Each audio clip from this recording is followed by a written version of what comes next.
तो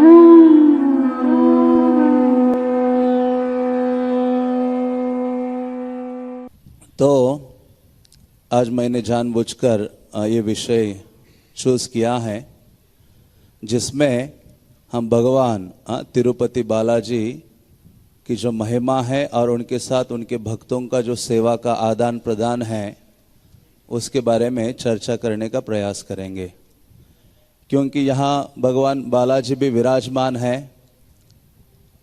उनके बारे में आप सबने सुना होगा, लेकिन विशेषता श्रीपाद रामानुजाचार्य का जो विशेष आकर्षण और जो सेवा की भावना भगवान बालाजी के लिए थी, जो भावना उनके हृदय में थी, उसी भावना को उन्होंने अपने शिष्यों के हृदय में भी डाला और जिनसे प्रेरणा लेकर उन शिष्यों ने भी भगवान की विशेष सेवा की है और विशेष योगदान प्रदान किया है भगवान बालाजी की सेवा में।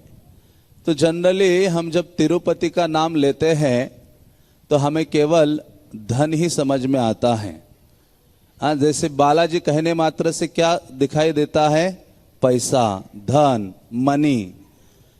तो लेकिन वास्तव में जब बालाजी की सेवाओं को किस प्रकार से उनके भक्तों ने किया है उसको हम जब जानते हैं तो हमारा हृदय भगवत सेवा के लिए और विशेष रूप से अपने आध्यात्मिक गुरु की सेवा के लिए बहुत अधिक उल्लासित या तत्पर हो जाता है।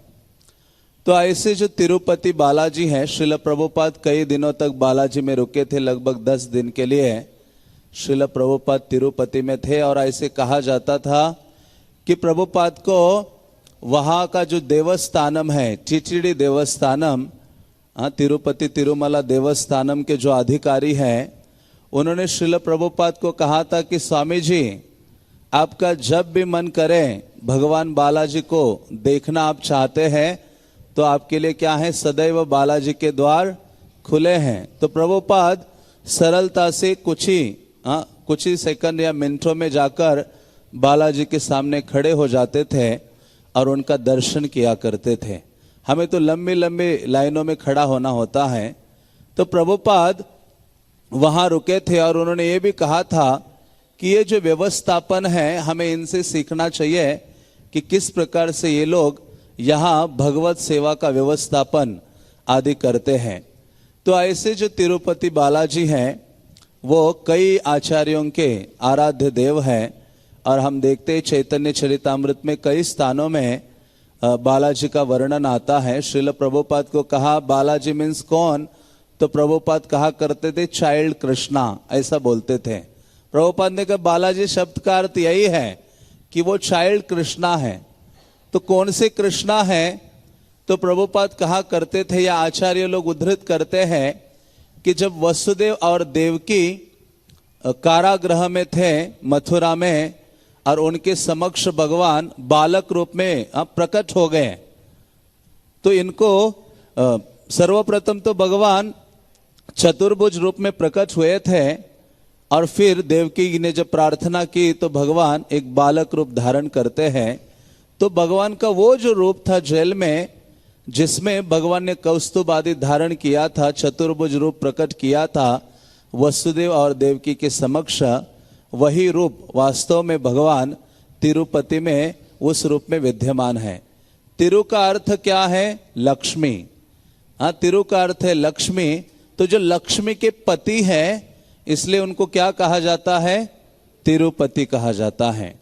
तो ऐसे बालाजी की जो लीलाएं हैं जिनको आपने कई बार सुना होगा, लेकिन मैं संक्षेप में वर्णन करूंगा और साथ ही साथ जो रामानुजाचार्य और उनके भक्तों का जो सेवा भाव है उसका भी वर्णन करने का प्रयास करूंगा। तो जो श्री वैष्णव संप्रदाय में 4 स्थान बहुत महत्वपूर्ण है। जैसे गौड़िया संप्रदाय में हमारे लिए 3 स्थान बहुत महत्वपूर्ण है, जगन्नाथपुरी है, वृंदावन है और मायापुर है। तो जब हम जगन्नाथपुरी जाते हैं तो भगवान का अनुग्रह प्राप्त करना है तो व्यक्ति को क्या करना होगा? कंठ तक प्रसाद खाना होगा, मतलब यहां तक। तब जगन्नाथ का विशेष अनुग्रह आपको प्राप्त होता है और चैतन्य महाप्रभु दूसरी बात बताया करते थे, यदि कोई व्यक्ति जगन्नाथपुरी जाता है तो उसको एक कार्य तो करना ही है कि भगवान जगन्नाथ का जो महाप्रसाद है वह कंठ तक स्वीकार करना है, लेकिन साथ ही साथ भगवान कृष्ण का या जगन्नाथ का जो मुख कमल है उसको जाकर बारंबार देखना है। इसलिए जब रामानंद राय आए थे मद्रास को छोड़कर जगन्नाथपुरी, तो चैतन्य महाप्रभु ने कहा, हे रामानंद, क्या आप कमल मुख को देखकर आए हो? हाँ, भगवान जो कमल के समान जिनका मुख है, क्या उनका दर्शन करके आए हो कि नहीं आए हो सर्वप्रथम? तो महाप्रभु चाहते थे कि हर भक्त जो है सर्वप्रथम जगन्नाथ का दर्शन करे, जितना भी अधिक हो सके, इसलिए तो उनके दरवाजे हमेशा खुले रहते हैं, और दूसरा उनका प्रसाद ग्रहण करे। और जब आप नवद्वीप जाते हो तो नवद्वीप धाम का अनुग्रह व्यक्ति प्राप्त करता है। जब वो क्या करता है, उच्च स्वर से नाम संकीर्तन करता है, हरे कृष्णा कृष्णा कृष्णा हरे हरे, हरे राम राम राम हरे हरे। और यदि व्यक्ति वृंदावन आता है तो वृंदावन का विशेष अनुग्रह उसे प्राप्त होता है जब वो व्यक्ति अपने सारे उपाधियों से रहित होकर अक्रूर के समान अपने हृदय की भावना को धारण करके ब्रज के रज में क्या होता है, लोटपोट हो जाता है, और भगवान की जो प्रीति है, भगवान की सेवा भावना है, उसके लिए लालायित हो जाता है। तो जिस प्रकार से गौड़ियों के ये 3 धाम उनके लिए बहुत विशेष है, उसी प्रकार से श्री वैष्णव संप्रदाय वास्तव में हमारे लिए बहुत क्लोज है। हम मध्वा के अनुयायी हैं, लेकिन फिर भी श्री वैष्णव संप्रदाय की जो शिक्षाएं हैं वो बहुत अधिक हमारी शिक्षाओं से मेल रखती है। इसलिए चैतन्य महाप्रभु ने श्री वैष्णव जो रामानुजाचार्य का संप्रदाय है उनमें से 2 चीजें ली थी, और उनमें से एक सर्व प्रमुख और महत्वपूर्ण चीज क्या है, भक्त जन सेवा। वैष्णवों की सेवा का जो भावना है वो चैतन्य महाप्रभु ने रामानुजाचार्य संप्रदाय से स्वीकार किया था। तो ऐसे श्री संप्रदाय में 4 स्थान बहुत महत्वपूर्ण है। उसको कहा जाता है कि उन 4 स्थानों के लिए श्री वैष्णव बहुत अधिक लालायित रहते हैं, मानो उन 4 स्थानों में सेवा करने के लिए अपना प्राण न्यौछावर कर देंगे। इसलिए जो सबसे महत्वपूर्ण स्थान श्री वैष्णवों का है वह है श्रीरंगम, जिसको कहा जाता है भोग मंडप या भोग मंडला कहा जाता है। और दूसरा है श्री वैष्णवों का जो स्थान है वह है कांचीपुरम। कांचीपुरम को त्याग मंडप या त्याग मंडल कहा जाता है। और तीसरा श्री वैष्णवों का स्थान है तिरुपति, जिसको कहा जाता है पुष्प मंडप या पुष्प मंडल। और चौथा स्थान श्री वैष्णवों का है जिसको कहते हैं मेल्लकोटे, जो बेंगलोर के पास है, जिसको तिरुनारायणपुरम भी कहा जाता है। तो ये 4 स्थान बहुत विशेष हैं, और ये 4 स्थानों में विशेष प्रकार से भगवान की जो वहां के आचार्य गण है, भक्त गण है, वो सेवा में नियुक्त रहते हैं। तो श्रीरंगम जहां भगवान रंगनाथ निवास करते हैं उसको भोग मंडप कहा जाता है या भोग मंडल, जहां भगवान सभी प्रकार के भोगों को स्वीकार करने के लिए तत्पर रहते हैं। मतलब वहां जो व्यक्ति निवास करता है उसका एटीट्यूड यही होता है या यही होना चाहिए कि कृष्ण ही क्या है, एकमेव भोक्ता है, और मैं उनकी सेवा के लिए बना हूं। भोक्तारम यज्ञ तपसाम सर्वलोकः महेश्वरम, ये भावना वहां वास्तव में उदित होती है। तो इसलिए आप श्रीरंगम में जाते हो तो वहां 365 दिन है, तो वहां 360 दिन तक क्या होते हैं, प्रतिदिन बड़े बड़े उत्सव होते हैं। भगवान प्रतिदिन बाहर आते हैं, फेस्टिविटीज होती है, जिससे भगवान ये प्रदर्शित करते हैं कि मैं ही कौन हूं, एकमात्र भोक्ता हूं। इसलिए वो भोग मंडल या भोग मंडप है। तो दूसरा जो स्थान है कांचीपुरम, जहां भगवान श्री वैष्णव के आराध्य देव वरदराज के रूप में निवास करते हैं। और ऐसे जो वरदराज है वो बहुत आनंदित होते हैं यदि व्यक्ति भगवान के लिए क्या करता है, अपने सर्वस्व को त्याग देता है। इसलिए उसको त्याग मंडल कहा जाता है। इसलिए श्रीपद रामानुजाचार्य ने उस स्थान में संन्यास स्वीकार किया। जब रामानुजाचार्य हम उस कथा को जानते हैं कि रामानुजाचार्य जब वापस जा रहे थे अपने घर की ओर, तो एक ब्राह्मण मिला जो बहुत ही दुबला पतला था। अब बहुत ही पतला हो गया था, सारी हड्डियां नजर आ रही थी। रामानुजाचार्य ने कहा कि अरे हे ब्राह्मण, आप इतने दुबले पतले क्यों हो गए हो? क्या आपको भोजन आदि नहीं प्राप्त होता? कहते भोजन प्राप्त करना बहुत ही मुश्किल हो रहा है और अभी अभी आपके घर से आया हूं और आपके पत्नी ने डांट फटकार कर मुझे क्या किया है, भगा दिया है।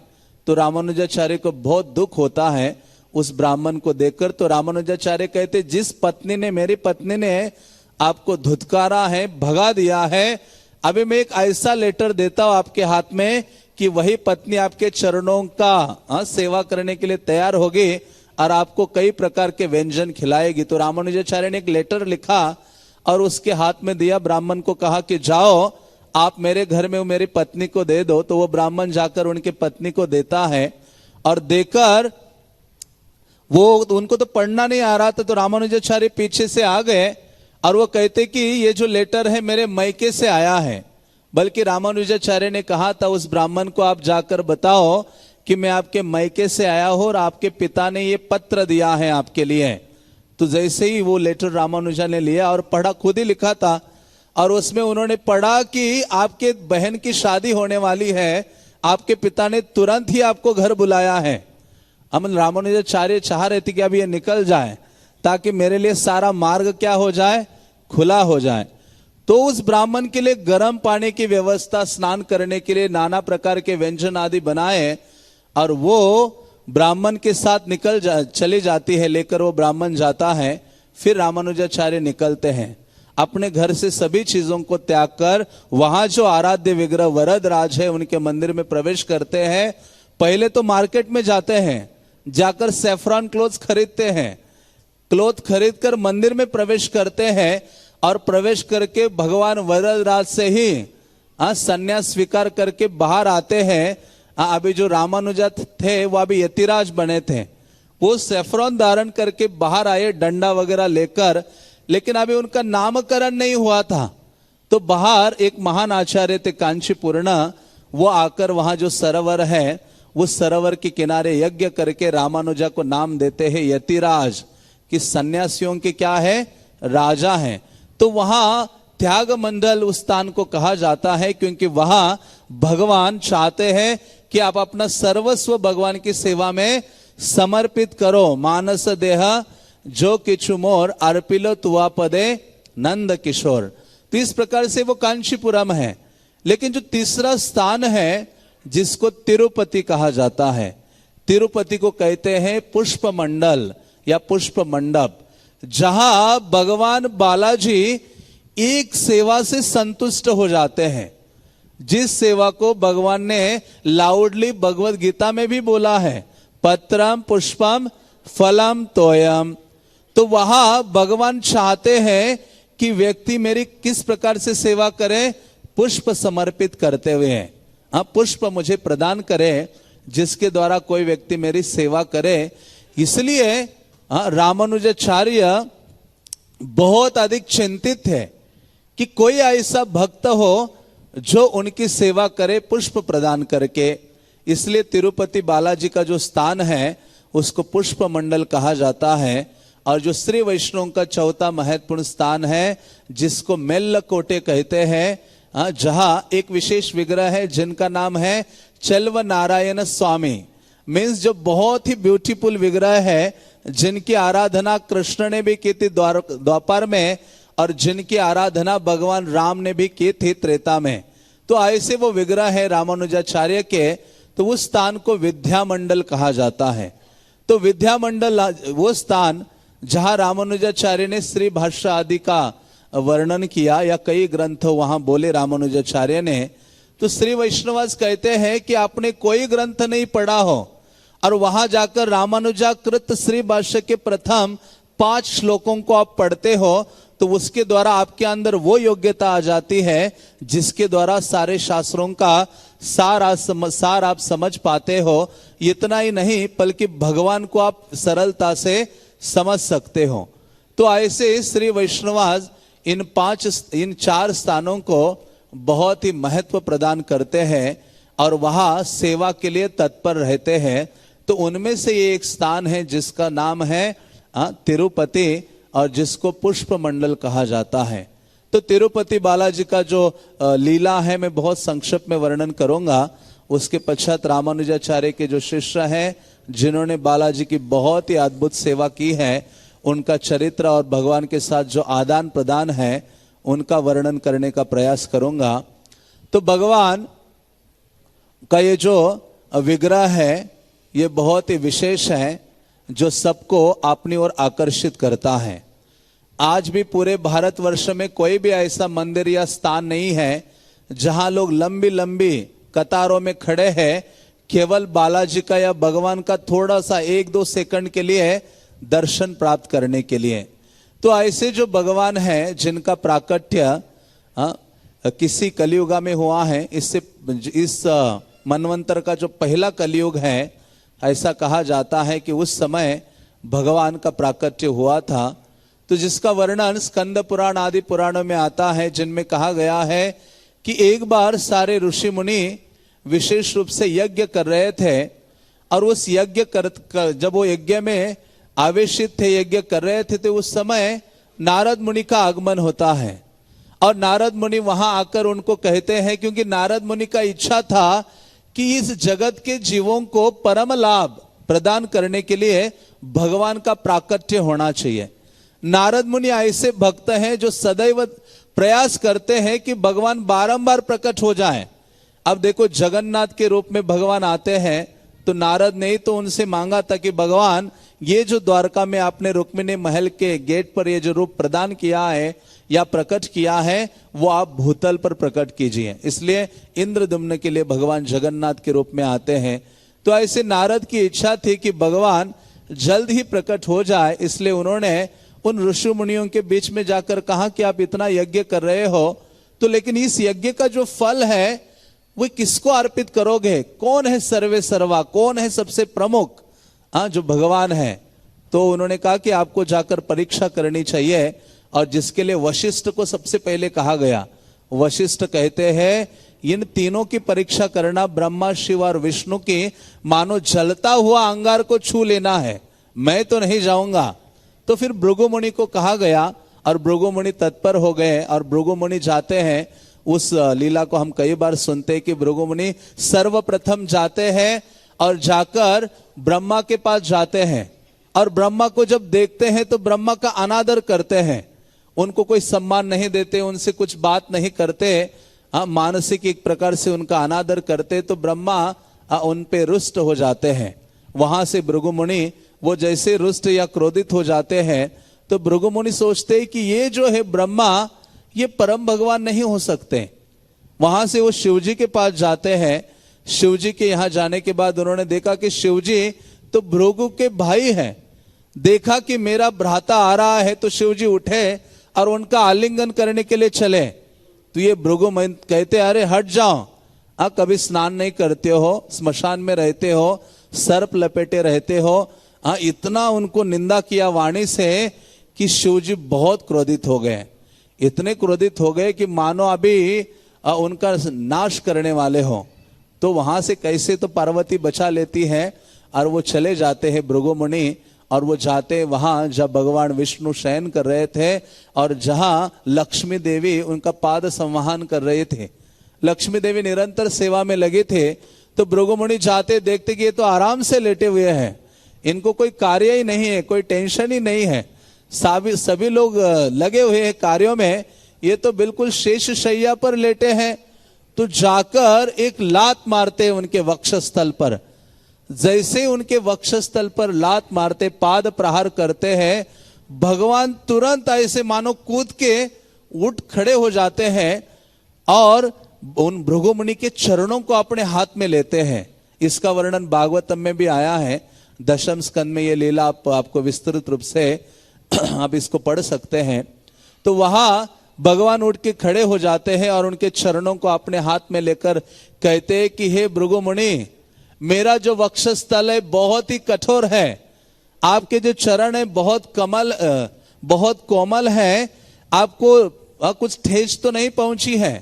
तो ऐसा जब स्वभाव भगवान विष्णु का देखते हैं तो भृगु मुनि का हृदय पूर्णतः पिघल जाता है और भृगु उनकी स्तुति करने लगते हैं। और जब इस चीज को लक्ष्मी देवी देखती है कि क्या है कि मेरे आंखों के सामने मेरे पति के वक्षस्थल पर लात मारी है, किसी ने पाद प्रहार किया है और मेरा पति ऐसा है, एक थप्पड़ मारने के बजाय क्या कर रहा है, उसी के चरण हाथ में लेके कह रहा है कि नहीं नहीं, हाँ मेरा हृदय बहुत कठोर है, ये है वो है। यहां तिलमिला रही थी लक्ष्मी, बहुत उनको गुस्सा आ रहा था, इतना गुस्सा आ रहा था कि वो भगवान के साथ रहने के लिए भी तत्पर नहीं थे। उन्होंने तुरंत ही शाप दिया, उनको कहा कि अरे भृगु, अरे ब्राह्मण, आप मेरे पति के वक्षस्थल पर पाद प्रहार किया है, मैं ये शाप देती हूं। ऐसे शब्द बोलती है कि आप क्या हो जाए, हमेशा जो ब्राह्मणाज है वो हमेशा गरीब हो जाएंगे, दरिद्र हो जाएंगे, और ब्राह्मणों को अपनी उपजीविका चलाने के लिए अपना जो नॉलेज है वो बेचना पड़ेगा। इसलिए पहले ब्राह्मणाज अपना नॉलेज सेल नहीं करते थे। अभी कुंडली देखनी है तो इतनी दक्षिणा, कुछ सिखाना है तो ब्राह्मण को क्या हमेशा चाहिए, पे करना होता है। पहले ऐसे नहीं था। तो लक्ष्मी ने कहा कि आपको उपजीविका के लिए अपनी जो विद्वत्ता है, अपना नॉलेज है, उसको बेचना पड़ेगा, जिसपे आप अपना उदर निर्वाह करोगे।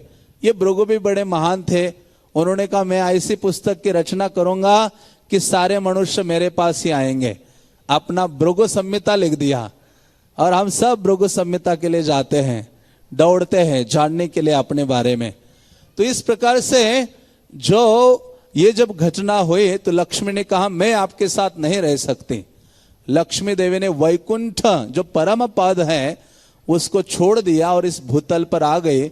अलग अलग जंगलों से विचरण करते करते लक्ष्मी महाराष्ट्र में पहुंची, जहां एक टाउन है कोल्हापुर, वहां जाकर लक्ष्मी इस मुद्रा में बैठ गए और भगवान सारा ऐश्वर्य से विहीन हो गया वैकुंठा। और फिर भगवान सोचने लगे अरे लक्ष्मी चली गई और मुझे भी निकलना चाहिए उनको ढूंढने के लिए। और आजकल के जो दिन चल रहे हैं ना, वे लक्ष्मी के ही दिन है। जगन्नाथ जी लक्ष्मी को लेकर एकांत में बैठे अभी 15 दिन के लिए। चैतन्य चरितामृत में वर्णन आता है कि जगन्नाथ जी ये बहाना करते हैं, पंचदश दिन लक्ष्मी को लेकर एकांत में बैठते हैं। उनको फुल टाइम देते कि 16वें दिन निकलना है मुझे बाहर अभी। तो ऐसे लक्ष्मी ने जब ये छोड़ा तो भगवान निकल पड़े उनको ढूंढने के लिए।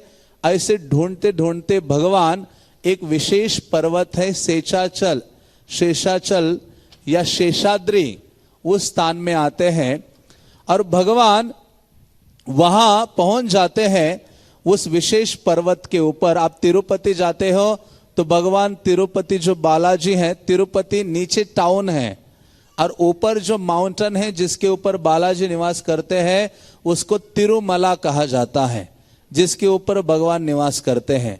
तो ऐसी जो हिल है वो साक्षात अनंत शेष है, शेषाचल। क्योंकि एक बार वायुदेव भगवान से मिलने के लिए आए तो ये शेषाचल अनंत शेष दरवाजे में ही थे। तो वायुदेव को एंट्री नहीं दी, उन्होंने कहा इधर ही बैठो, यहां वेट करो, जरा झुको, प्रणाम करो। तो इन दोनों के आपस में थोड़ी भिड़ गए और ऐसी भिड़ गई कि ये कुछ एक दूसरे को धक्के मार रहे थे। नहीं मुझे जाना है, कहते तुम रुको अभी मत जाओ। तो ऐसा जब हो रहा था एक दूसरे को अपनी पावर दिखा रहे थे। वायुदेव में भी बहुत शक्ति है और अनंत शेष में भी बहुत शक्ति है। तो उस समय दो वर्णन आता है कि भगवान आ गए, एक वर्णन में आता है कि नारद आ गए।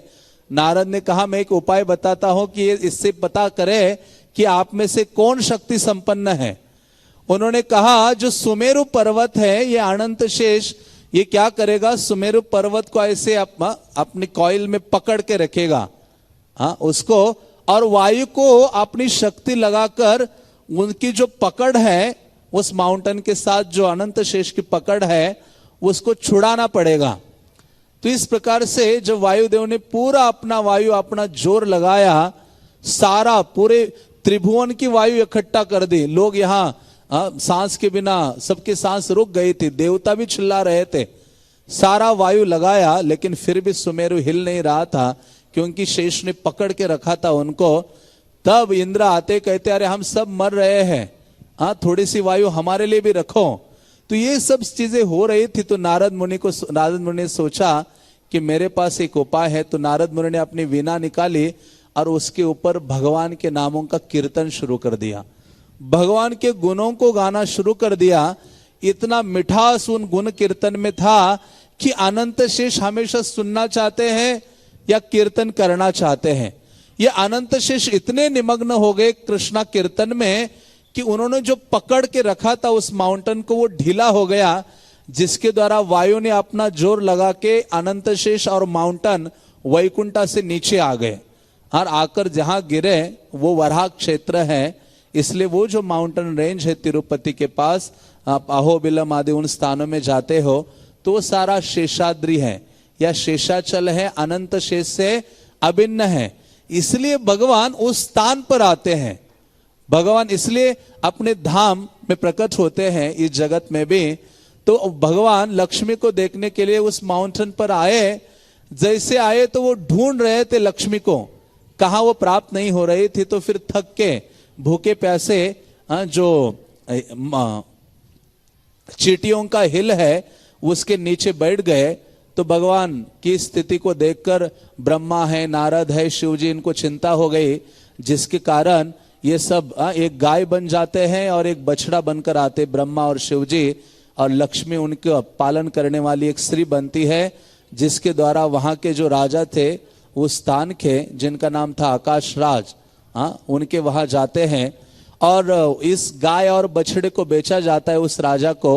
रानी उनको रखती है और उनको चराने के लिए भेजा जाता है रोज। तो वो जो गाय ब्रह्मा और बछड़ा शिवजी बने थे, ये रोज चराने के लिए उनका जो ग्वाला लेके जाता था माउंटेन के ऊपर। तो वहां वो जो गाय है प्रतिदिन जिस एंट हिल के नीचे भगवान बैठे थे लक्ष्मी को ढूंढने के लिए, वहां दूध सारा डाल देते थे। तो रानी ने एक बार पूछा, अरे ये जो नई गाय है सबसे सुंदर है, पावरफुल है, ये दूध क्यों नहीं देती है? तो उस ग्वाले ने एक दिन देखा कि ये गाय केवल सारा दूध उस एंट हिल, चींटी का जो स्थान है, उसमें गिरा देती है। तो जैसे दूध वो वहां दे रहे थे, उस ग्वाले ने अपना फरसा निकाला और जोर से उस गाय को मारने के लिए फेंका कि यहां सारा दूध देती हो, पता नहीं किसके लिए डालती हो उस एंट हिल में। तो इन्होंने जैसे ही वो फरसा मारा, कुल्हाड़ अपनी जो फरसा मारा, तो भगवान उस एंट हिल से बाहर आ जाते हैं। आकर वो जो फरसा है अपने यहां स्वीकारते हैं और ये दिखाते हैं कि मैं गाय से कितना अधिक प्रेम करता हूं। तो भगवान को इतनी बड़ी जख्म हो जाती है कि जिससे ब्लड आदि बहने लगता है, और ब्लड बहने लगता है। फिर आप देखते हैं, मैं सारी चीजें संक्षेप में सुना रहा हूं कि ब्लड आदि बहने लगता है। तो उसके पश्चात भगवान फिर भी लक्ष्मी को ढूंढने के लिए भ्रमण करते हैं। भ्रमण करते करते अगस्त्य मुनि आदि मिलते हैं, उनको थोड़ी सी औषधियां लगा के उस स्थान को ठीक करते हैं। लेकिन भगवान के बाल अभी उस स्थान से क्या हो गए थे, निकल गए थे। तो हम कहते हैं ना कि जब कोई व्यक्ति बालाजी जाता है तो सबसे पहले क्या प्रयास करता है, बाल अर्पित करो। एक तो धन अर्पित करना चाहता है, दूसरा बाल अर्पित करना चाहता है। तो जब ये फरसा मारा था तो भगवान को जख्म हो गए थे, जिसके कारण उनके बाल भी चले गए थे। तो आगे चलकर नीलाद्री नामक एक स्त्री थी, जिसने कहा कि भगवान मैं आपको इस बिना बाल के नहीं देख पा रही हूं, मैं क्या करना चाहती हूं, अपने जो बाल हैं वो आपको समर्पित या अर्पित करना चाहती हूं।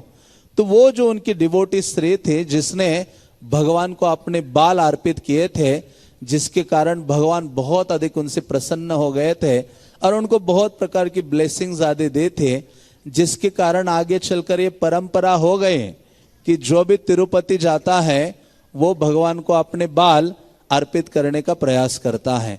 तो भगवान ऐसे घूम ही रहे थे तो भगवान वराह मिले वहां। तो जो तिरुपति का स्थान है उसको वराह क्षेत्र कहते हैं। भगवान वराह लक्ष्मी के साथ निवास कर रहे थे। जब भूमि का उन्होंने उद्धार किया था तो वहां निवास कर रहे थे। तो ये जो विष्णु को जब देखा, उन्होंने वॉक कर रहे हैं, तो इन्होंने कहा कि मुझे रहने के लिए कोई निवास चाहिए। तो वराहदेव कहते हैं कि आप मेरा स्थान लो, इसी हिल के ऊपर आप रह जाओ, इसी माउंटेन के ऊपर रहो। लेकिन बालाजी या जो भगवान विष्णु लक्ष्मी को ढूंढते हुए आए थे वो कहते कि मेरे पास आपको देने के लिए कुछ नहीं है। तो उन्होंने कहा एक चीज आप दे सकते हो। तो बालाजी ने कहा मैं एक चीज दे सकता हूं कि जो भी व्यक्ति मेरा दर्शन करने आएगा वो आकर सबसे पहले किसका दर्शन करेगा? आपका दर्शन करेगा और उसके पश्चात आकर मेरा दर्शन करेगा। यही आपका किराया है जो उन्होंने रहने के लिए उस हिल के ऊपर थोड़ा सा प्लेस बालाजी के लिए प्रदान किया था। फिर वराहदेव ने कहा कि हे विष्णु, हे भगवान, आपका जो यहां आना बहुत विशेष है, क्योंकि आपकी जो माता है यशोदा, जो द्वापर युग की लीला में आपकी माता थी, वही यहां अब इस माउंटेन के ऊपर बकुला देवी नामक स्त्री के रूप में प्रकट हुई है और वो आपका इंतजार कर रही है। किस लिए इंतजार कर रही है? क्योंकि यशोदा माता का एक विशेष डिजायर था।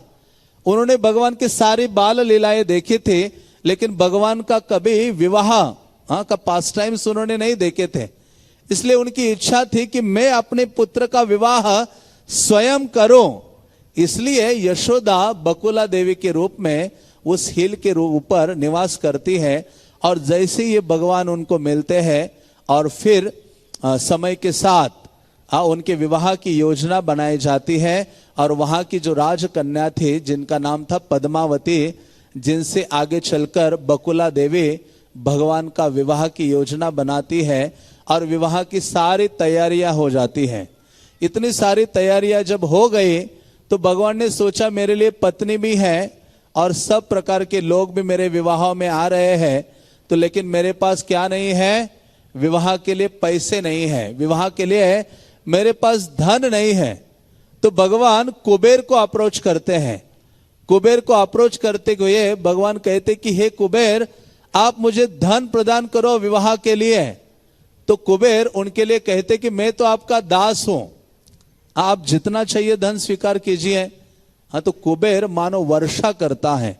पुराणों में वर्णन आता है कि कुबेर ने इतने गोल्ड कॉइन्स की वर्षा की कि जो गौशालाएं थी वो केवल गोल्ड कॉइन से भर गई थी, सारी गायें बाहर थी।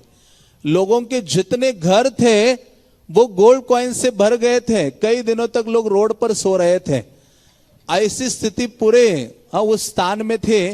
और उस समय भगवान का विवाह विशेष रूप से पद्मावती से होता है। पद्मावती ये वही है जो वेदवती थी, जिन्होंने रावण को क्या किया था? शाप दिया था, जो उनको अप्रोच कर रहा था। और वही वेदवती रामलीला में छाया सीता बनती है, जिन्होंने भगवान राम के लिए या सीता के लिए बड़ी सेवा की थी। रावण का सारा अत्याचार उन्होंने स्वीकारा था। और जब उनकी अग्नि परीक्षा हो गई तो ओरिजिनल सीता कहते, अरे इस वेदवती ने आपके लिए इतना कष्ट सहा है, भगवान राम इसको पत्नी के रूप में स्वीकार कीजिए।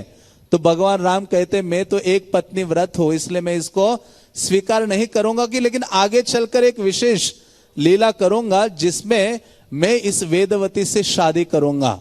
और वही वेदवती इस लीला में पद्मावती देवी के रूप में आती है, जिनसे भगवान विष्णु, जिनको बालाजी कहा जाता है या तिरुपति कहा जाता है, वो क्या करते हैं? उनसे विवाह करते हैं।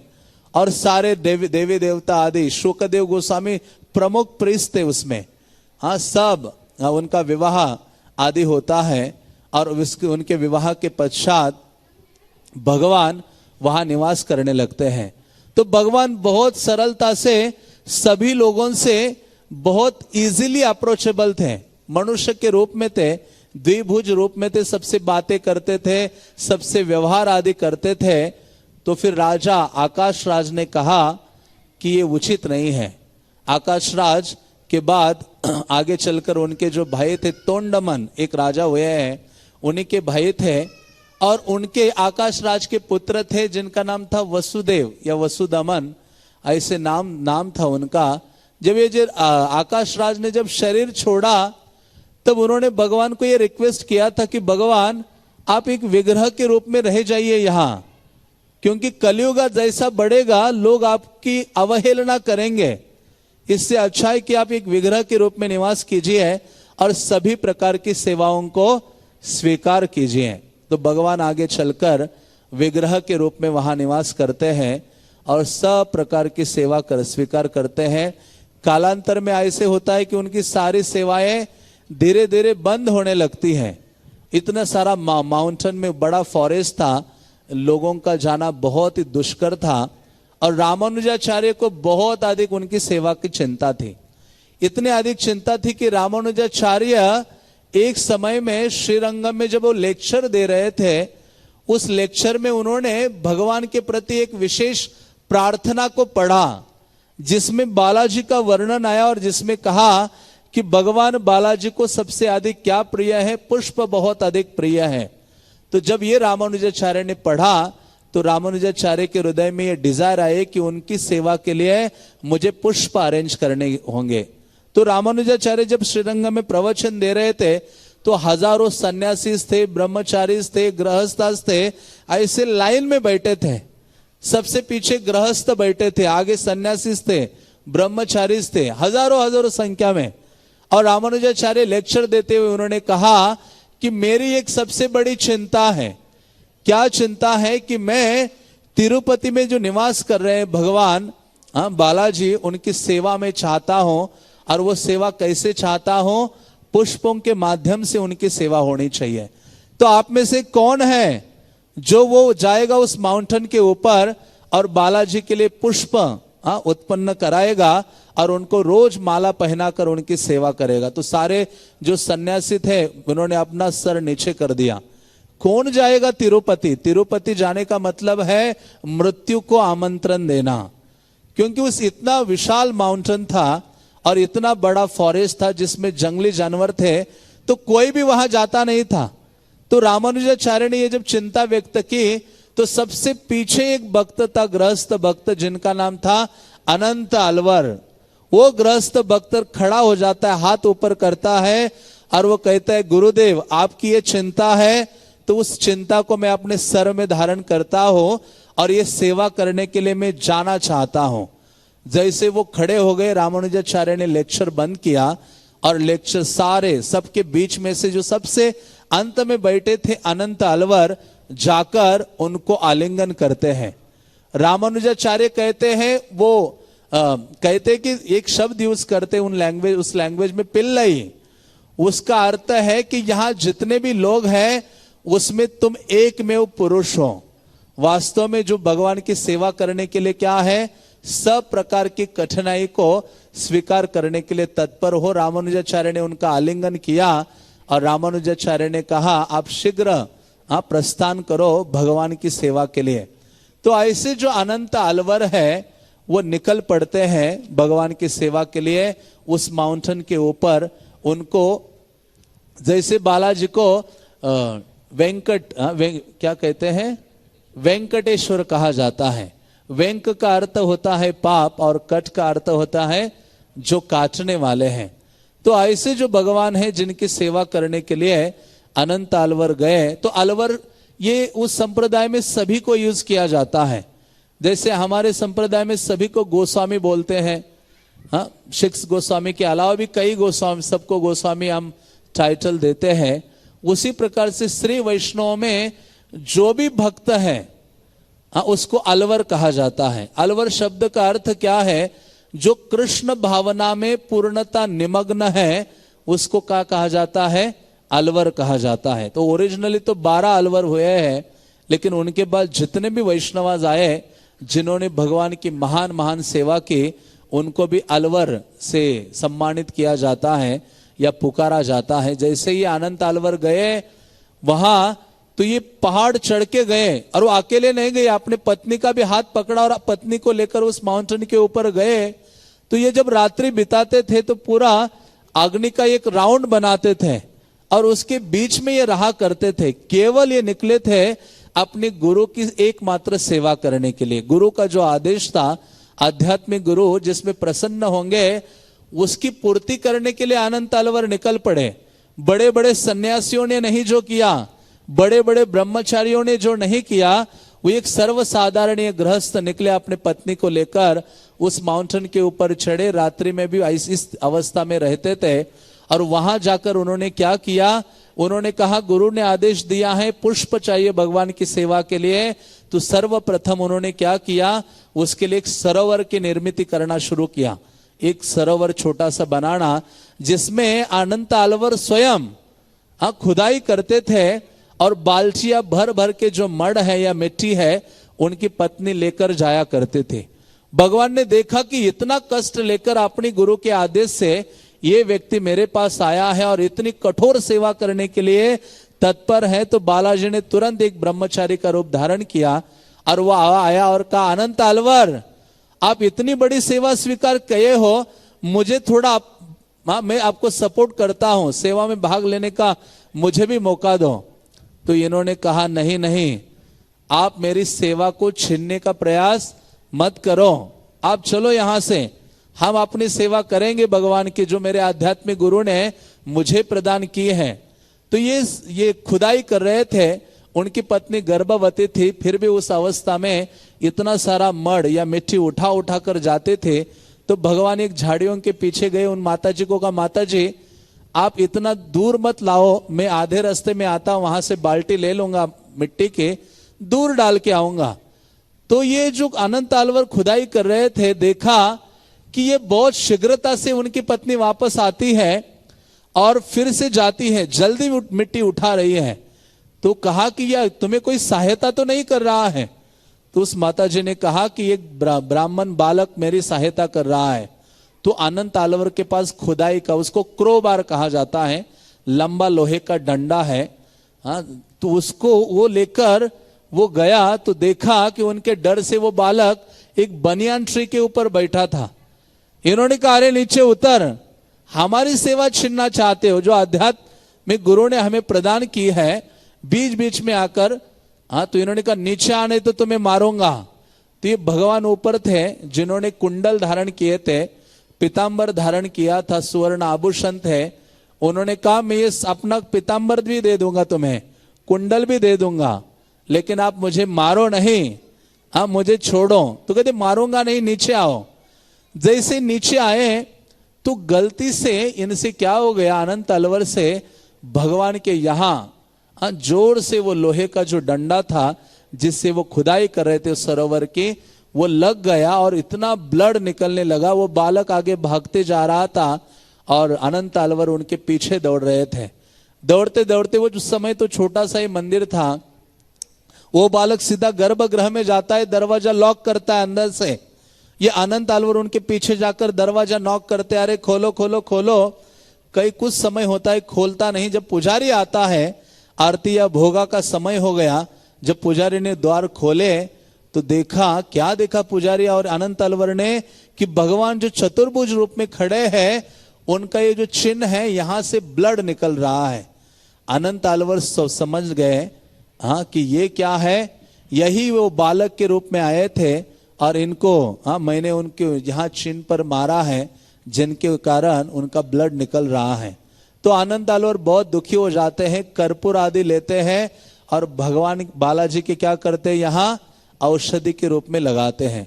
इसलिए जब हम बालाजी का दर्शन करते हैं तो उनका स्वरूप को आप देखते, यहाँ हमेशा एक व्हाइट मार्क है। तो अनंत अलवर ने उनको मारा था।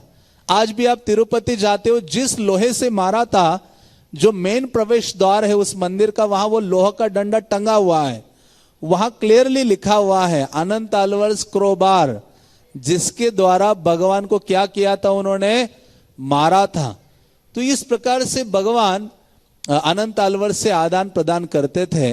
बल्कि बालाजी का स्वरूप कैसे है, एक हाथ से तो उन्होंने ऐसे रखा है अपने कमर के पास, दूसरा हाथ ऐसा नीचे दिखा रहे हैं।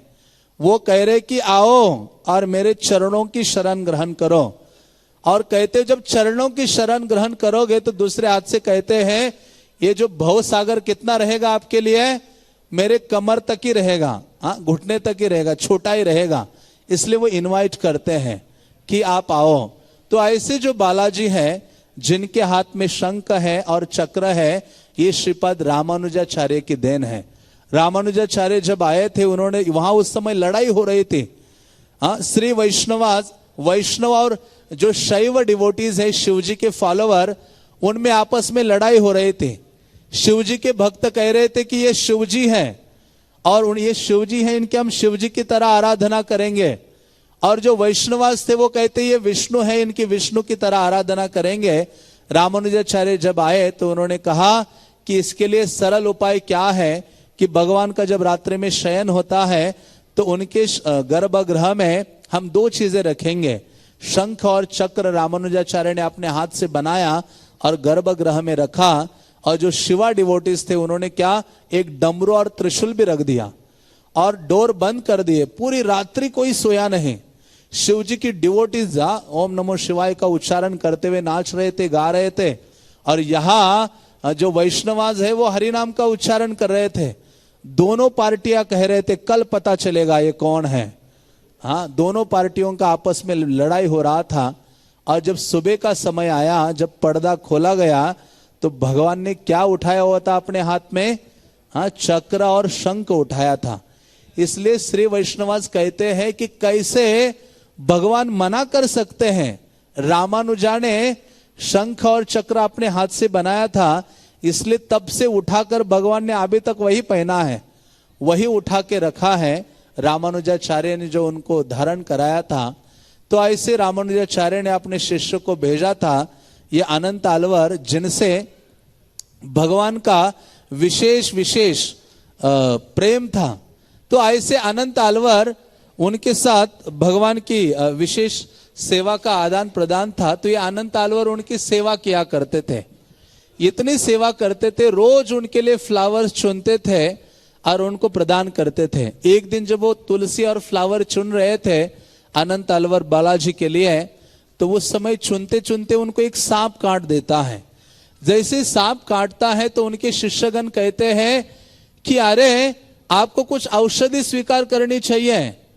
तो ये कुछ औषधि स्वीकार करने के लिए तैयार नहीं थे। ये जाकर भक्तों ने भगवान को बोला, बालाजी को, कि ये कोई औषधि स्वीकार करने के लिए तैयार नहीं है।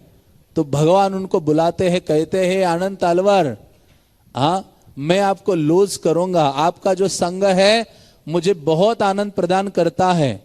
यदि तुम क्या नहीं करोगे, औषधि ग्रहण नहीं करोगे तो ये अनंत अलवर कहते हैं कि आप कहते हो कि मुझे सांप ने काटा है। कौन से? सांप ने काटा है और मुझे विष जिनके द्वारा मेरे शरीर में फैला है। तो अनंत अलवर भगवान को कहते कि हे कृष्णा, हे बालाजी, आप कौन से विष की बात कर रहे हो? दो प्रकार का विष मेरे हृदय में है। एक तो इस सांप से काटने के कारण एक विष अभी गया होगा, दूसरा मेरे हृदय में तो एक बहुत बड़ा कोबरा पहले ही है।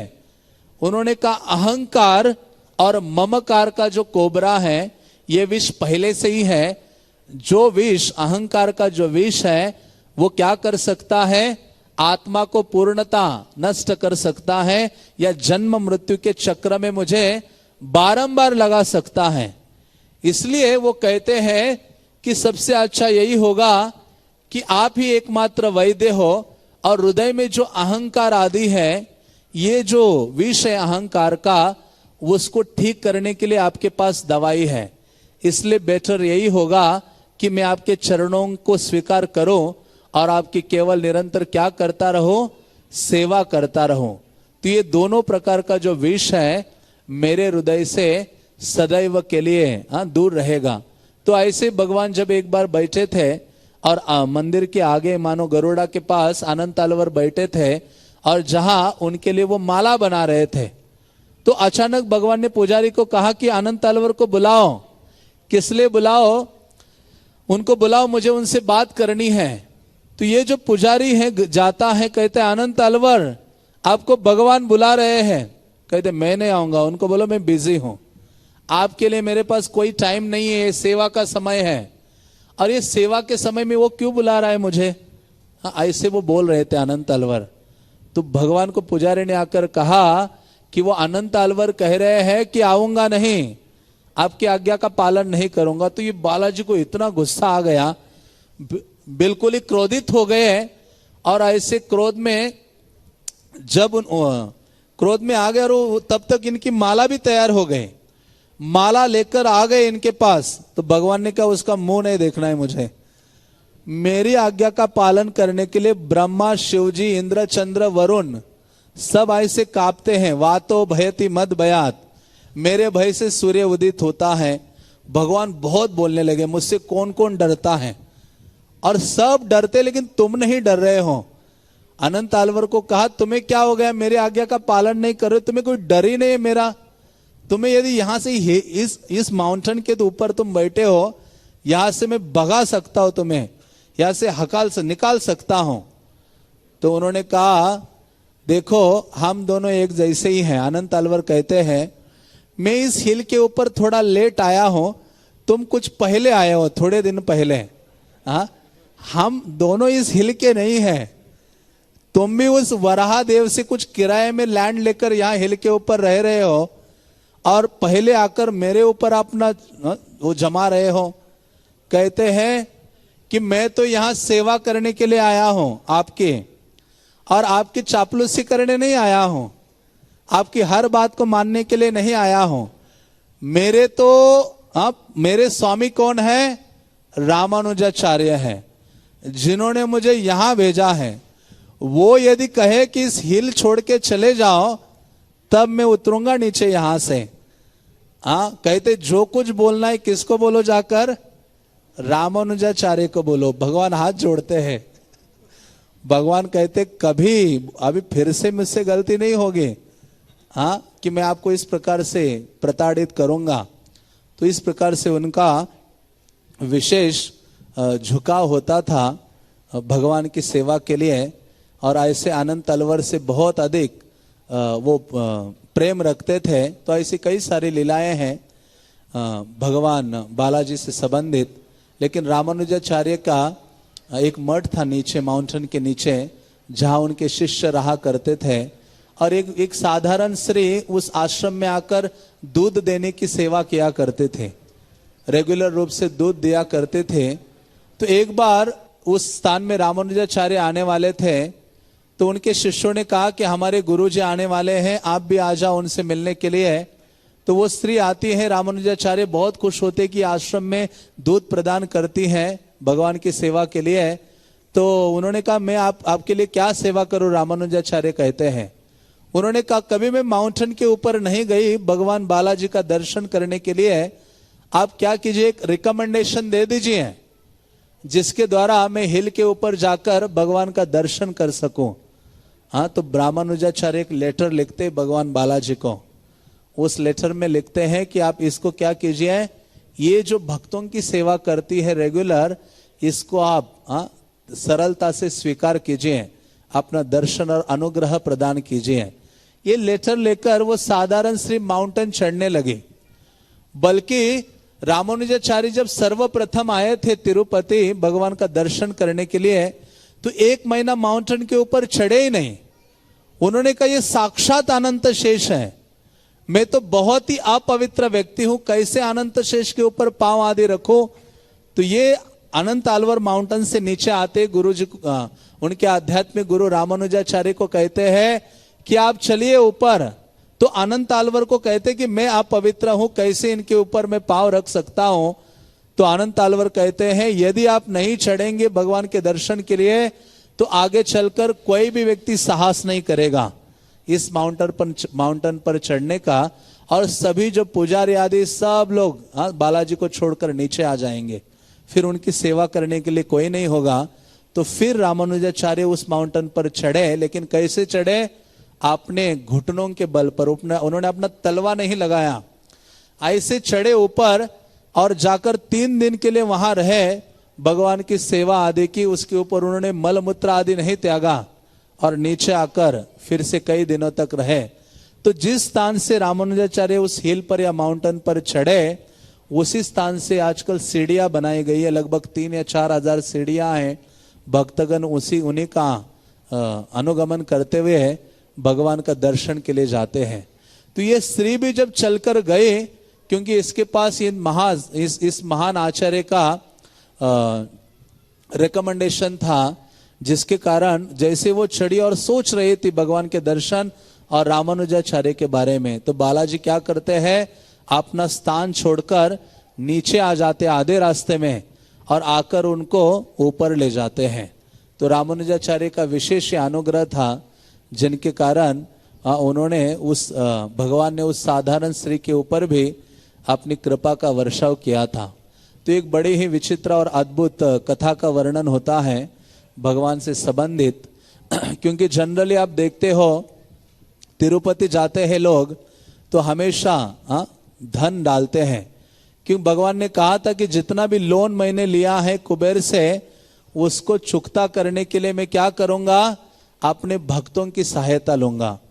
क्योंकि लक्ष्मी तो छोड़ के चली गई थी, लेकिन बाद में नारद लक्ष्मी को लेके आए थे। एक बार लक्ष्मी ने देखा इनका विवाह हो गया, अभी मेरा क्या काम।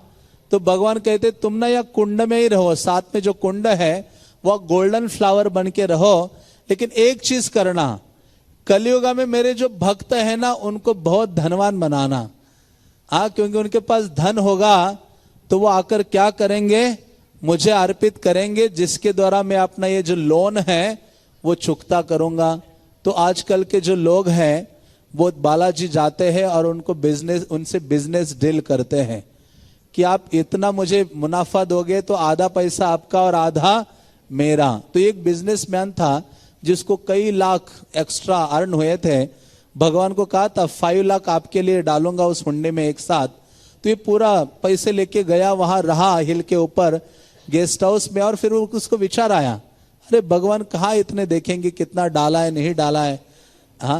तो इसमें 5 डालना था तो 50,000 ही लेके निकला रूम से बाहर, सब रूम में रख दिया। ऐसे गया, और वहां की विशेषता क्या है, अब देखो यहां कभी कोई आकर पूछता है कि आपका हुंडी बॉक्स कहां है, वहां जो भी जाएगा वो ये नहीं पूछेगा बालाजी कहां है, भगवान से कोई लेना देना नहीं। सबसे पहले पूछेगा आपका हुंडी बॉक्स कहां है, बालाजी की हुंडी कहां है। तो जैसे वो व्यक्ति गया हुंडी में वो धन डालने के लिए, तो उसके जैसे डाल रहा था, डालते डालते उसके उंगली में जो अंगूठी था वो भी गिर गया। वो 5 लाख क्या करोड़ों का अंगूठी था। जैसे वो गिरा वो चिल्लाने लगा, कहते मेरी अंगूठी वापस चाहिए। तो वहां जो सेवायत है उन्होंने कहा बालाजी के हुंडी में जो भी गिरेगा वो किसका हो जाएगा, बालाजी का हो जाएगा। तो एक बार एक पति पत्नी आए थे, बालाजी को कहा संतान नहीं है, संतान चाहिए। तो एक संतान प्राप्त हो गए, बालक प्राप्त हुआ। जैसे बालक थोड़ा बड़ा हो गया, इतना सा लाए भगवान के दर्शन, और कहा था आपकी सेवा में लगाएंगे इस बालक को। हमें पता है सब ऐसा बोलते हैं, लेकिन कोई सेवा में नहीं लगाता। इवन डिवोटीज भी कहते जब बच्चा छोटा होता है कहते ये इसको ब्रह्मचारी बनाना है, लेकिन अब पॉसिबल नहीं होता उनसे। तो इन्होंने भी कहा था, लेकिन विचार था कि अरे कहाँ लगाएंगे, हमारा देखभाल कौन करेगा। तो जब वो बच्चे को लेके गए कि चलो बच्चे के द्वारा हुंडे में कुछ धन डालते हैं। अभी हर बार हम सोचते हैं ना, बच्चे के पास पैसे देते हैं माता पिता, जाकर बच्चा दौड़ के हुंडे में डालता है, माता पिता को कितना आनंद होता है। अब बच्चे को उस माता ने बिठाया था कंधे के ऊपर। वो हुंडी आप तिरुपति जाते हो तो बहुत हाइट है, आप बहुत हाइट है, जिसमें आप ऐसा ऊपर करके डालते हो हाथ। तो जैसे उस बच्चे को गोद इधर लिया था, कंधे पर हाथ में धन दिया था, बच्चे को कहा दोनों ने कि बच्चे थोड़ा डाल दो अभी डोनेशन उस हुंडी में। बच्चा डालने गया तो उसके साथ गिर गया अंदर। जैसे गिरा तो कहने लगे हमारा बच्चा चाहिए। तो वहां के सेवायतों को एक स्लोगन पता है क्या, जो भी हुंडी के गिरेगा वो बालाजी का है। तो बालाजी का हो गया। वहां बड़ा संस्कृत विद्यालय, आज भी वहां वो बच्चा पढ़ा, महान प्रीचर बना। और ये माता पिता जब उस माउंटेन से नीचे आ रहे थे, उनका एक्सीडेंट हो गया और उन्होंने शरीर त्यागा। बालाजी चाह रहे थे कि इसकी देखभाल कौन करे, हम ही स्वयं करें, मतलब भगवान उनकी देखभाल स्वयं करना चाह रहे थे। तो ऐसे अनंत घटनाएं हैं, उसमें से एक महत्वपूर्ण घटना है कि एक बार एक चोर भी वहां गया था तिरुपति। उसको भक्तों के बीच में आ गया बीच में, और तिरुपति की ऐसी कथा सुनी उसने, बहुत पैसा है, बहुत धन है, बहुत अलंकार भगवान पहनते हैं। ऐसा ऑन द वे भक्तों से मिला, सुना, कहते नहीं तिरुपति जाना है, कुछ भी हो जाए तिरुपति पहुंचना है। क्योंकि उसका बहुत दिनों से कोई अर्निंग नहीं हो रहा था। वो चोर को कोई ऐसा मिला ही नहीं था चोरी करने का, कई 2-4 महीने बीत गए थे, कोई मौका ही नहीं मिला था। लेकिन ऐसे ट्रैवलिंग करते करते कुछ भक्तों के बीच में आके सुना तिरुपति में बहुत पैसा है, धन है, भगवान हमेशा गोल्ड आदि अलंकार पहन के रहते हैं। तो उसने कहा जाऊंगा तो इन भक्तों के साथ जाऊंगा, ट्रैवलिंग संकीर्तन पार्टी। तो वो गया उनके साथ, पहुंचा तो टेम्पल में गया, जाकर उसने कहा मंदिर के गेट में गया तो वहां दंडवत मारा, क्योंकि देखा सभी दंडवत मार रहे हैं। दंडवत मार के गया, भगवान के सामने देखा बालाजी को। सही में बालाजी सब प्रकार से अलंकृत थे, नाना प्रकार के जो अलंकार है उससे पूर्ण रूप से मानो ढके हुए थे। उन्होंने कहा भगवान कभी भी चांस नहीं मिला कई महीनों में, हाँ सीधा प्रार्थना, भगवान आज रात्रि आ रहा हूं आपके पास। ये पूरा उसने मतलब अपना हृदय ओपन कर दिया भगवान के सामने। हाँ तो ऐसे सोचा और पूरा दिन टेम्पल में बिताया। सब देखा कि सिक्योरिटी गार्ड कहाँ बैठते हैं, कब सुस्ती लेते हैं, कब सीसीटीवी कैमरा कहाँ है, हम म्यूजियम कहाँ है, ऑडिटोरियम कहाँ है, एंट्री गेट कहाँ है, टेम्पल हॉल में कैसे घुस सकते हैं, ऑल्टर के अंदर पीछे से रास्ता कहाँ है, सामने सब कुछ उसको पता चला। और फिर वो रात्रि में आया। जैसे निकला बहुत बारिश हो रही थी और बहुत मिट्टी आदि थी, तो मड़ उसके पाँव में बहुत मिट्टी लगी। जब आप बारिश में मिट्टी में चलते हो तो मानो शूज तैयार हो गए हो। आप गांव में जो रहे हैं उनको पता है, हम गांव में रहे तो पता है कि जब आपको शूज की कोई नीड नहीं होती, वह शूज आपके साथ चलते हैं।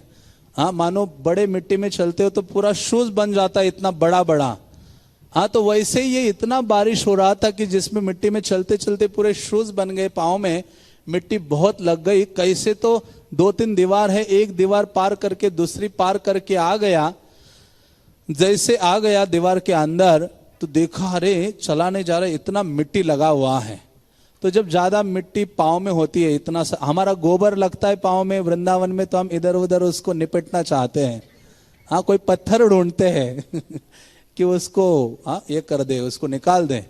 तो इसने ये जब मिट्टी इतने पाँव में लगे थे तो उसने क्या किया, वहां टेम्पल हॉल के पास ही जो एक फर्श था, वहां उसको एक कोने में उसने अपने पाँव को ऐसे क्या कहेंगे रगड़ा। हाँ जैसे रगड़ा तो उसका मिट्टी वहां रह गया। और वो मिट्टी क्या रहे, क्योंकि वहां फर्श टूटा हुआ था, उसने ध्यान नहीं दिया। वो जहां टूटा हुआ फर्श था वो पूरा प्रॉपर प्लेन हो गया इसके मिट्टी से। सीधा भगवान के सामने गया, बालाजी ऐसे खड़े थे, जाकर प्रणाम किया, भगवान आज बहुत अच्छा मौका मिला है, केवल आप है और मैं आपके सामने खड़ा हूं।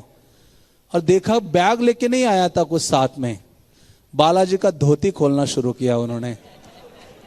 सबसे पहले धोती निकाला, फिर ऊपर से उत्तरिया निकाला, एक के ऊपर डाला और जितने आभूषण थे उतार उतार के, ध्यान पूर्वक उतार उतार के एक एक रखते जा रहा है। मुकुट रखा, कुंडल रख दिए, सारे आभूषण पांव से लेके सब रख दिए और पूरा एक बांध दिया। बांधा तो उठा के वो ले जा रहा था, पूरा पेट पे डाला और निकल पड़ा, तिरुपति बालाजी के जाए। ऐसा पूरा कि आज भगवान बालाजी की बहुत कृपा हो गई है। हाँ तो ऐसे, और वो बोला जब निकालने जा रहा था ना धोती, भगवान देखो बैग नहीं लाया हो, क्षमा कीजिए आपकी धोती खोलनी पड़ रही है मुझे। वो कहता है मुझे क्षमा कर दीजिए।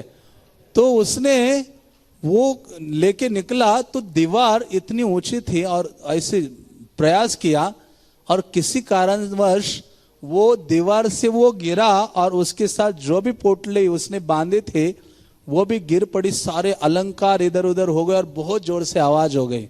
जैसे आवाज हो गई तो वहां सारे सिक्योरिटी गार्ड आ जाते हैं। सब जब आ गए वहां तो उसको इतना मारा, मारते मारते बेचारे ने प्राण क्या कर दिया, वहां त्याग दिया। तो वहां दोनों प्रकार के दूत आ गए, यमदूतास भी आ गए और विष्णु दूत भी आ गए। यमदूत कहते कि इसने क्या क्या नहीं दुष्कर्म किया है धन अर्जन करने के लिए, कितना पाप आदि किया, इसको तो यमराज के पास ले जाएंगे। लेकिन विष्णुदूत कहते नहीं, भगवान बालाजी ने हमें भेजा है अभी डायरेक्ट इसको ले जाने के लिए। कहते क्यों? कहते आते ही इसने सबसे पहले दंडवत प्रणाम मारा था वह टेम्पल में, गेट में हम कहते ना वांछा कल्पतरो बेश कहते मुझे पूरा साष्टांग दंडवत मारा और इतनी प्रार्थना की आके और जब इसको ये सारी चीजें निकालनी थी तो सबसे पहले कहा मुझे क्षमा कर दीजिए, आपके अलंकार और धोती भी खोलनी पड़ रही है मुझे। कहते इसने क्षमा आदि भी मांगी थी मुझसे। तो भगवान ने उसके सारे क्वालिटीज को देखा और सबसे अधिक भगवान बालाजी ने कहा कि इस व्यक्ति ने टेम्पल कंस्ट्रक्शन में कुछ सपोर्ट किया है। क्या सपोर्ट किया है टेम्पल कंस्ट्रक्शन में? 1 स्क्वायर फीट। हाँ, हम कहते हैं ना 1 स्क्वायर फीट स्पॉन्सर करो। अभी मानो कोई 1 स्क्वायर फीट नहीं स्पॉन्सर कर सकता तो थोड़ा सा तो कर सकता है। भगवान ने कहा टेम्पल कंस्ट्रक्शन में, रेनोवेशन में इसने इतना हेल्प किया है। मेरे टेम्पल और का फर्श टूटा हुआ था और कई दिनों से मैं देख रहा था, लेकिन इसने आकर ये सेवा की है। हाँ, कैसे सेवा की थी? पाव को रगड़ा दिया था वहां, और जिसके कारण भगवान ने कहा इसने यहां मेरे लिए घर बनाया है। जैसे शास्त्रों में आता है ना, भगवान के लिए आप यहां घर बनाते हो तो भगवान वैकुंठ में आपके लिए घर बनाते हैं। तो बालाजी कहते हैं कि इसने ये मेरे लिए कंस्ट्रक्शन की सेवा की है, इसको मैं अपने धाम में ले जा रहा हूं। इसलिए बल्कि ये विष्णु दूतों ने कहा उसके जितने भी पूर्व पाप आदि हैं वहां आकर दंडवत प्रणाम मारने से सारे नष्ट हो गए, पाप आदि उनका प्रभाव। हाँ, और उससे भगवान ने इस प्रकार से सेवा ली है। तो भगवान इस प्रकार से करुणामय है, बहुत ही दयाद्र है और सब प्रकार के जीवों के ऊपर कृपा प्रदान करने के लिए तत्पर रहते हैं। गीता में भगवान कहते हैं नेहा विक्रमणा शोस्ति प्रत्यवायो न विद्यते स्वल्पमप्यश धर्मश त्रायते महतो भयात। थोड़ी सी भी सेवा करते हैं तो वो महान से महान भय से भगवान रक्षा करते हैं। तो इस प्रकार से भगवान का जो चरित्र है वो अगाध है, लेकिन भक्तगण उसमें आनंद लेते हैं। भगवान चाहते हैं मच्चितः मदगत प्राणा बोधयन्तः परस्परम कथयन्तश्च माम नित्यम तुष्यन्ति च रमन्ति च। भक्तों का लाइफ यही है, कृष्ण को अपना केंद्र बिंदु बनाए और जिनका कृष्ण का कथा का और श्रवण का क्या करे, उत्सव मनाते रहें। तो भगवान बालाजी के बारे में कई चीजें आपने सुनी हैं। तो ये भगवान का थोड़ा सा ग्लोरिफिकेशन है, और जिसमें हम देखते हैं कि भगवान के जो महान भक्त रामानुजाचार्य को उनकी सेवा की चिंता थी, लेकिन उस चिंता को दूर करने के लिए उनके जो सेवक है आनंद तालवर, जिनके और भी कई सारे पास टाइम है भगवान से संबंधित, किस प्रकार से अपने आध्यात्मिक गुरु की चिंता को उन्होंने अपने इसमें धारण किया और भगवान की सर्वोच्च और सर्वोत्कृष्ट सेवा की। हरे कृष्णा कृष्णा कृष्णा हरे हरे, हरे राम राम राम हरे हरे। हरे कृष्णा।